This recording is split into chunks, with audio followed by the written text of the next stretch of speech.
நல்லதே நடக்கும்.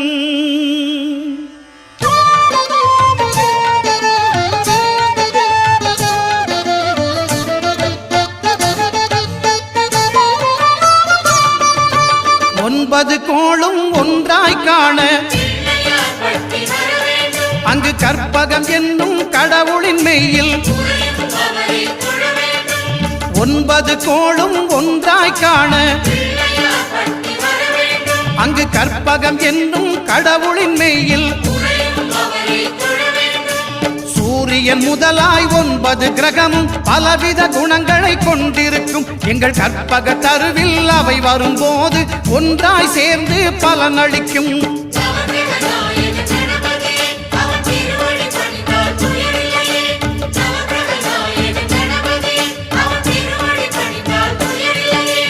ஒன்பது கோளும் ஒன்றாய் காண அங்கு கற்பகம் என்னும் கடவுளின் மெய்யில்